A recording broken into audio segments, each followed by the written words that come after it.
Hello, Facebook. Hello, YouTube. It's pretty cool we started today. I'm really excited. I just got a phone call from Phil Mills. He is a realtor in my office, but he is also out in Arizona. He moved to Arizona to flip homes. He felt like there was more potential out there because it wasn't as big a risk. He could buy a home that was less expensive, I'm going to just say 40,000. Every home's different, and then there would be a margin for him. Or out here, you'd have to come up with 5, 6, 7, 800,000. Put a little more, and maybe your margin. It was basically a lot more risky for Phil and the way he wanted to do things. But because he's been out there flipping homes, he called me up and said, "I saw your videos on Facebook. I love them, and I just wanted to confirm that I was thinking of doing the same thing, because what's happening is he's given me some Zillow tips before. I've shared a few. He said." He puts his home on Zillow, and he puts his home, because he's a realtor, he puts it on the MLS, and he said that, he has beautiful, he makes pictures that are beautiful. His home, he makes sure he takes pictures that emphasize how pretty it is. He puts it up on Zillow generally for a competitive price, and he says, so that first week or two it's on Zillow, because people like it, and they share it, and they give it a favorite, it moves right up the list. It's one of the top homes you'll see on Zillow. And that, he gets his home sold. People start calling him. People start showing up. And then he goes and he looks over at his MLS stats, and maybe 15 realtors shared the home with a client on the MLS, where he gets he said dozens, if not hundreds, of views from Zillow. And he's been selling the homes very quickly. And he says he's getting it from social media. He sometimes does some Facebook advertising. He goes, the MLS is absolutely worthless for his home. And he confirmed. He said he even talked with his former broker, who's a friend out there. And he said he just doesn't see the point of paying money out on the MLS to a buyer's realtor unless you're really trying to go for top dollar, go above and beyond, and you need a realtor to educate the client on the value of the home and things like that. There's always exceptions to the rules, and if you talk to me, I can go over them. But Phil just called me up. I'm so excited. I was just driving my kid to baseball. It's Mueller Day. The Mueller report got filed today. You might be seeing this in a few years. So this is back 2019, it's early spring. And I literally finished the conversation 10 minutes ago. So let me just go through. I made a couple notes for myself. And I'm going to be promoting where you can get more information all day at Winner's Check. So this was Sell Your Home. Let me change that. You see, I did this really fast. I was that excited. So I got to change that to Sell Your Home. Well, you already know, without paying a buyer's broker's fee. We talked about the fact that there was breaking news that NAR and some of the biggest brokerages in the country, the big corporations, are getting sued by some class action attorneys saying they have fixed the price, or there's a cartel, and because of that, sellers are having to pay too much for the buyer's commission. I mean, there's an argument that, buyers should be getting paid by the buyers and not the sellers, but, in the end, I think it's a long story. We'll go into that in other videos. I've already done a few. But at this point in time, what I'm telling people is that it's absolutely unnecessary for most homes to pay a buyer's broker on the MLS or a buyer's agent fee. There's no reason to give 2.5%, 3% on the MLS. There's so many other ways to market your home. So, for instance, in one scenario, you could even, why not take, I used to have, at UpsideDownRealEstate.com, I had a thing called 7 bites at the apple. I sold dozens of short sales, probably over 100 for people. And what I said is that we're not really sure you're ready to just go in and do a short sale, especially if you have 2 loans, and the second is a recourse loan, and the bank's not going to release you from the deficiency, because the laws, early on, for most of the short sale time, there was no, even with purchase money loans might have always had, but seconds, there was always a risk that if they didn't agree to the short sale, or even if they did, they would come back after you for the deficiency unless you got a writing saying they wouldn't. So I was like, the first thing you should do, and we went down the steps, if you walked away and it's a purchase money loan, they won't be able to go after you, but it might harm your credit.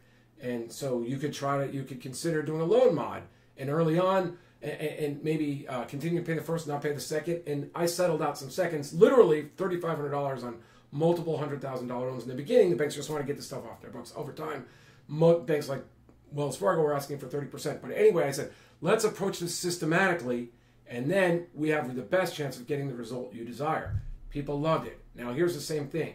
If you're selling your home, you can approach this systematically. You don't have to just go throw it on the MLS and pay 5 or 6% to a realtor and then sell your home in a range that you already know it's going to sell for. That the buyers know it, you know it, because there's no, let's say there's 3 or 4 homes that are superior to yours for sale above you, so you're not very unlikely to go through that number. You can wait around. You can have your house sit on the MLS. Prices could appreciate. Those houses could sell. Eventually, your house will move into that range. It's a reasonable price.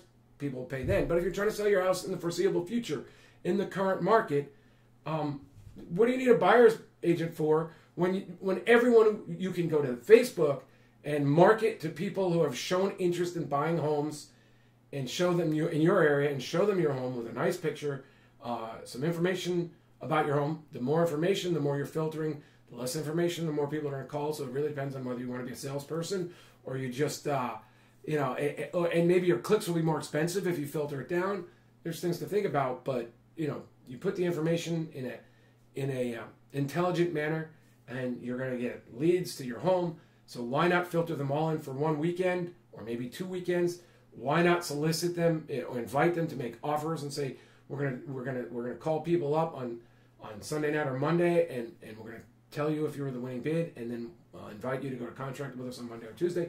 There's many variations on it, but why not bring everybody in, see what the market will bear, see what the price will if you've done this, if you've got 25, 30 people showing your home, you're going to get a good offer, you're going to get a good price. But if you don't like it, because you've made sure everyone understands neither the buyers submitting bids or you are going to be bound by the process until you go to contract.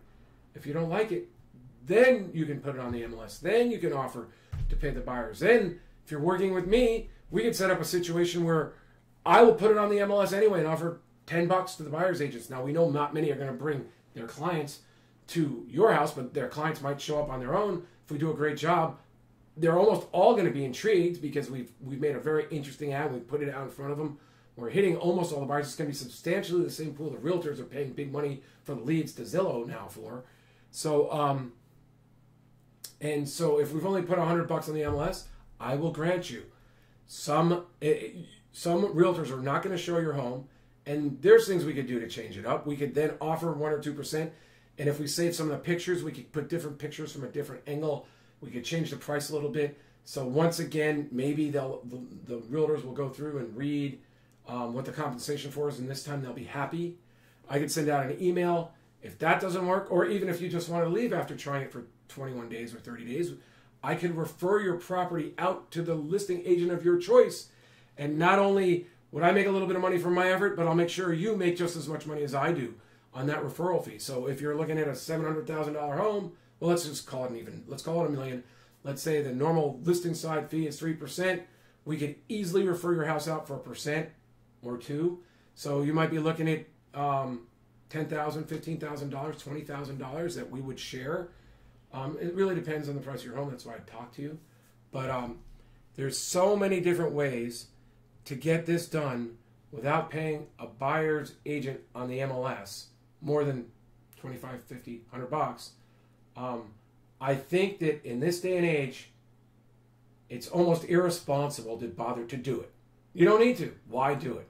If you're talking to brokers and they're not willing to sell your home without offering 2 or 3% to agents, they better have a good reason. They better say, we're going to get you so much more money because I'm compensating the buyer's agent 3.5%, or I'm going to take 1% on myself. We're going to give them 4% so they convince their clients that are the least price sensitive because they're reload or whatever. They're going to come in, they're going to overpay for your property, and you're going to make a lot of money.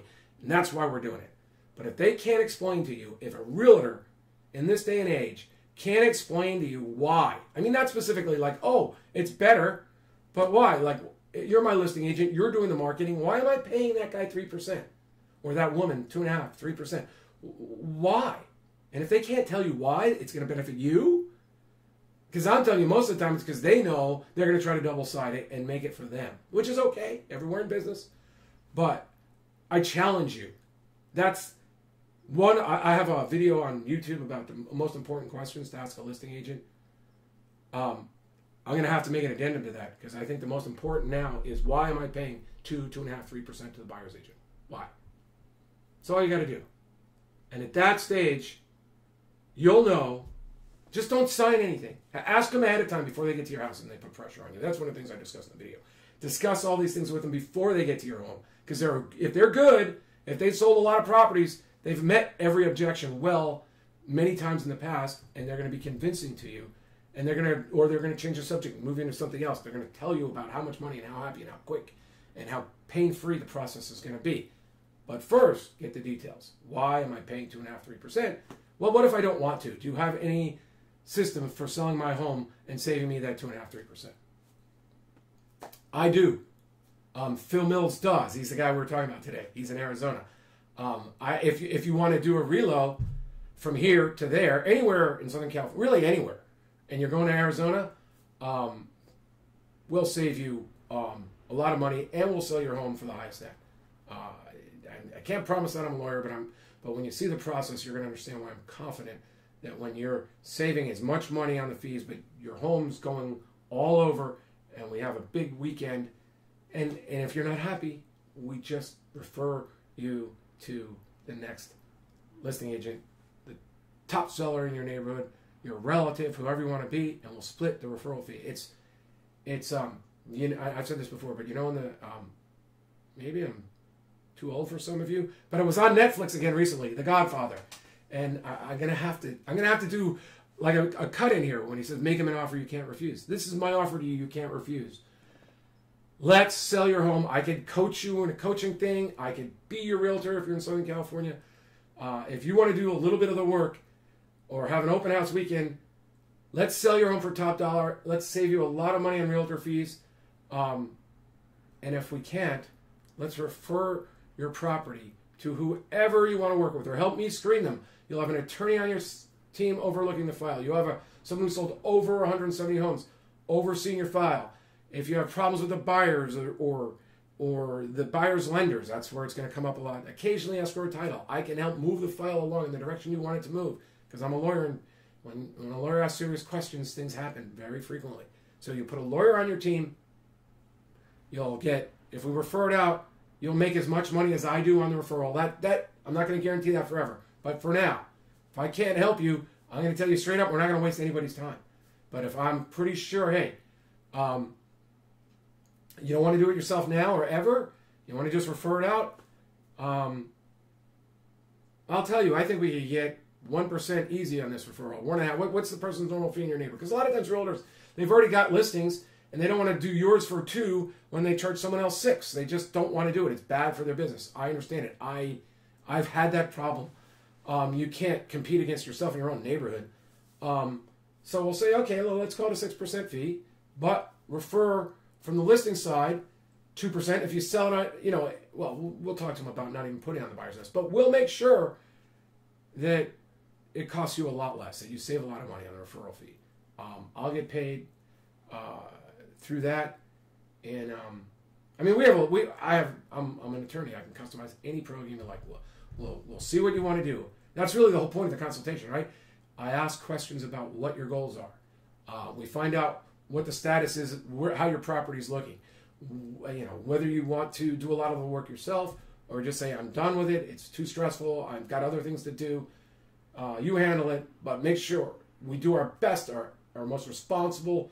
We are most responsible in getting the highest net. I mean, maybe you're downsizing and you want to get your kids or grandkids some money. I mean, there's lots of ways we can do this. Maybe you want to go on a trip to Hawaii.